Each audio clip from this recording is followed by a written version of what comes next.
1 नोव्हेंबरची काळ्या दिनाची निषेध फेरी ही केंद्र सरकारच्या विरोधात असते, पण केंद्र सरकारनं आमच्यावर अन्याय केलेला आहे आणि त्या निषेधात केंद्रानं आमचा प्रश्न सोडून आम्हाला मराठी राज्यात सामील करावं, कारण आम्ही मराठी भाषिक इथं बहुभाषिक आहोत.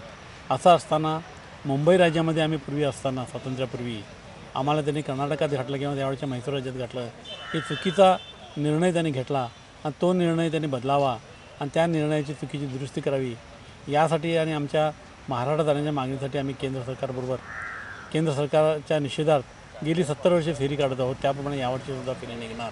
आज या ठिकाणी आम्हाला त्यांनी 5 लाखाचा जामीन आणि 5 लाखाचा वैयक्तिक जामीन याच्यावरती आमची इथं सह्या करून घेतलेल्या आहेत. हे जरी असलं तरी आमच्या आंदोलनामध्ये कुठल्याही प्रकारचा बदल होणार नाही, आमच्या निषेध फेरीमध्ये कुठल्याही प्रकारचा बदल होणार नाही. आमची निषेध फेरी ही संभाजी उद्यानमध्ये निघणार आणि दरवर्षीप्रमाणे त्याची सांगता मराठा मंदिरामध्ये होऊन त्याचं सभेमध्ये रूपांतर होऊन आम्ही केंद्र सरकारचा निषेध करणार आणि यावर्षीची फेरी ही होणारच. त्यांनी परमिशन देवो अगर न देवो आम्ही त्याची तमा बाळगणार नाही आणि त्याप्रमाणे आम्ही फेरी काढणारच. परमिशन अर्ज केला आहे 29 सप्टेंबरला अर्ज केला आहे.